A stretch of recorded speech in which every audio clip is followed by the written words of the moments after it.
السلام عليكم ورحمة الله تعالى وبركاته، أعزائي عزيزاتي. مرحبا بكم دائما في قناتكم قناة فضيل المتنوعة. اليوم جيتكم فيديو جديد ووصفة جديدة اللي المحتوى ديالها عبارة على العدس بالكفتة ديال السردين اللي تيكون ألذ ما يكون وكيكون صحي وزوين. وخليكم مع الفيديو من الأول حتى الآخر باش تعرفوا على المقادير وطريقة التحضير، وخليكم معايا.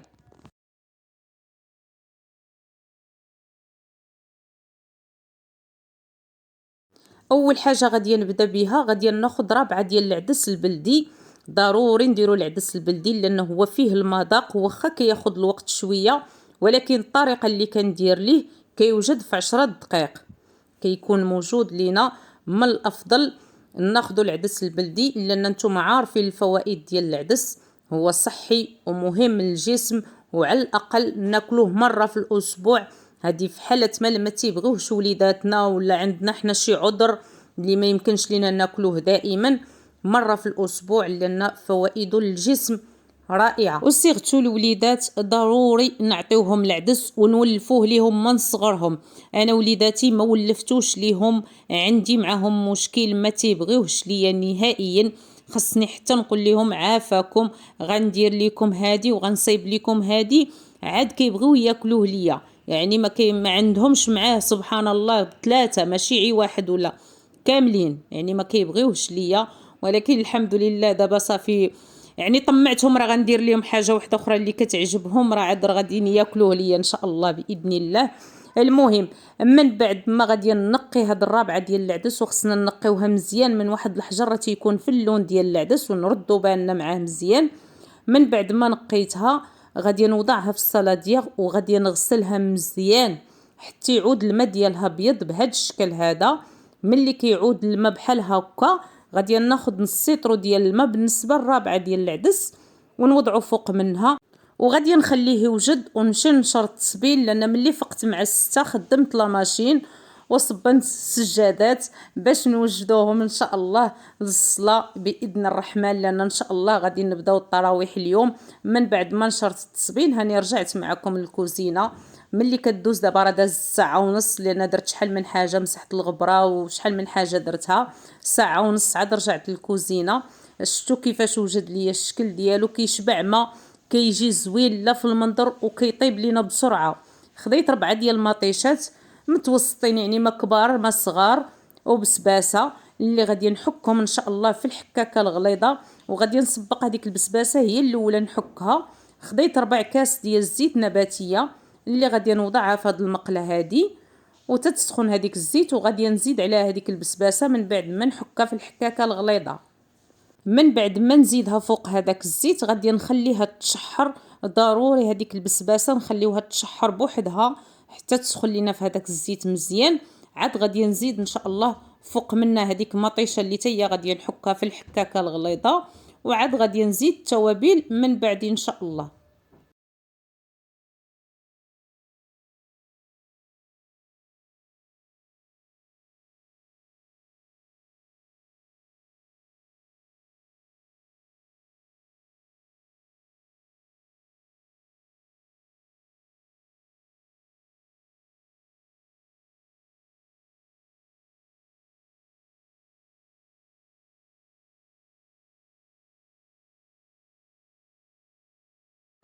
وكما لاحظتوا معايا من بعد ما تشحر هذاك البسباس زدت فوق منه هذيك المطيشه اللي حكيت، وغادي نبدا نزيد التوابل. 4 معالق صغيره ديال الابزار الاسود، نص معلقه صغيره ديال سكينجبير، معلقه صغيره عامره ديال العطريه ديال بسطيله الحوت اللي كتعطي واحد النسمه رائعه. اصلا هذا العدس راه غادي يكون فيه الحوت. معلقه ونص ديال التحميره باش كتعطينا اللون، حيت ما غاديش ندير فيه مطيشه المركزه. من بعد ما غادي نزيد هاد المكونات غادي ندير نص معلقه صغيره ديال الثومه غبره. من الافضل نستعملوا الثومه اليابسه لان هي شويه تتكون الريحه فيها قليله، ما تتكونش مجهده، لان دابا عارفين مع الشهر الكريم من الافضل نتفاداو الثومه الطريه الخضراء، من الاحسن نتفاداوها. زدت الضامه ديال السمك حتى هي من الفوق، وغادي نخلط هاد المكونات مع بعضياتهم حتى يندمجوا مزيان.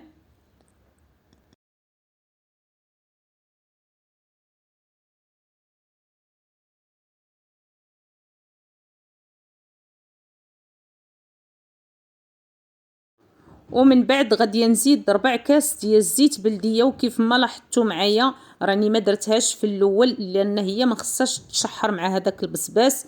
الا تشحرات يجي المذاق ماشي زوين، من الافضل ما نشحروهاش صافي. وغادي نغطي المقله ونخلي هذيك لاصوص تتشحر مزيان، ونمهلوا النار. ضروري النار تكون مهيله باش هذيك لاصوص كتوجد على خطرها. ومن بعد ما غادي توجد لاصوص غادي نزيد عليها كاس ديال البويو اللي ديجا موجود عندي في الثلاجه، كاس واحد صافي ما نفوتوهش. ومن بعد ما غادي نزيدو هذاك الكاس غادي نزيد فوق منه العدس صافي، ونخليه يطيب على نار مهيله. وكما قلت لكم راه العدس ملي تيكون هكا فازق في الماء راه كيوجد لينا بسرعه. صافي دابا انا غادي نزيد هذاك الكاس ونزيد العدس ونغطيه ونمشي نوجد الكفته ديال السردين.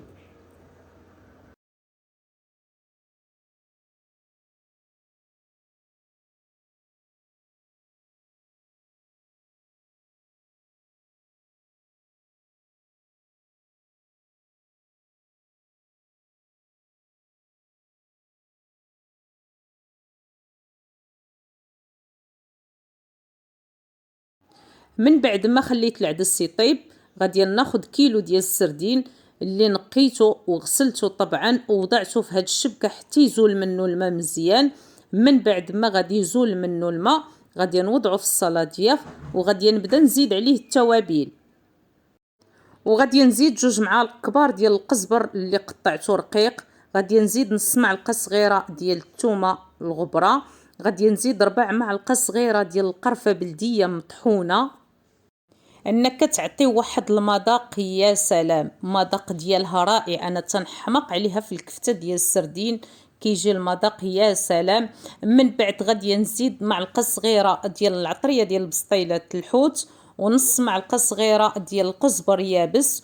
ومن بعد غادي نطحن ان شاء الله الروز الابيض اللي غادي نديرو في الميكسور. انا متوفر عندي هذا، ولا كان الروز الابيض العادي اللي تيكون دائما عندنا في الكوزينه هو اللي غادي نستعمل. المهم دابا انا متوفر عندي هذا هو اللي غندير. صافي غادي ندير 3 ديال المعالق كبارين اللي غادي نوضعهم في هذا الميكسور وغادي نطحنهم مزيان حتى يعودوا غبره، وغادي نزيدهم على هذوك المكونات ونخلط كل شيء مع بعضياته. ومن بعد ما نخلطهم غادي نوضعهم في الماكينه اللي تنطحن فيها الكفته ونطلقوا من بعد ما نوجدهم.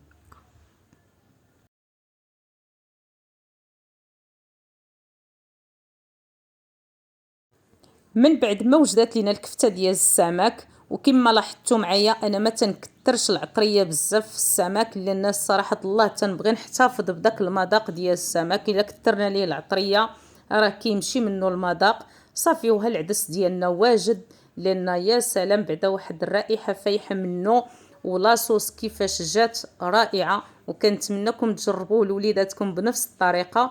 كيف ما لاحظتوا معايا وضعت واحد العويد صغير ديال القرفه وسط هذاك العدس يعطينا غير واحد النسمه خفيفه. صافي ودابا غادي نبدا نشكل هذيك الكفته على شكل كويرات صغارين. وبالنسبه لهذاك الروز راه كيجمع لينا ديك الكفته ساهله دغيا تتجمع لينا. انا اختاريت نزينها بالفلفله وبهذا الحامض اللي ديجا شاركته معاكم لان واخا باقي ما وجدش ولكن هو اللي متوفر عندي دابا في الكوزينه راني زينت به وطلق لي واحد المذاق وواحد اللذه يا سلام. من بعد ما كنوضع هذيك الكفته وسط العدس كنخليها مده ديال 5 دقائق بالحساب وكنطفي عليها النار، وغادي ننزلها في الطبله ديالي وغادي نقول للجميع بالصحه والراحه. وهذه هي الطبله ديال اليوم اللي كانت سهله وبسيطه. قطعت مطيشه وزوقتها بالبروكولي اللي غادي ناكلها انا اللي كتعجبني. صافي وغادي نمشي نجيب بنتي ان شاء الله من الليسي باش نتغدى انا وياها، وغادي نخلي شويه الوليدات الاخرين اللي غادي يجيو مع الربعه. وهذا هو الشكل النهائي ديال الوصفه اللي شاركت معكم اليوم، العدس بالكفته ديال السمك اللي كيكون لذيذ ورائع وصحي. وكنتمنىكم تجربوها لوليداتكم والعائلاتكم والحبابكم، وكنتمنى نكون عند حسن الظن ديالكم. وغادي نقول لكم رمضان كريم على الامه العربيه والاسلاميه وعواشر مباركه للجميع يا ربي. ونتلاقاو في فيديو جديد ان شاء الله باذن الله باذن الرحمن، ووصفات جداد ان شاء الله في هذا الشهر الكريم.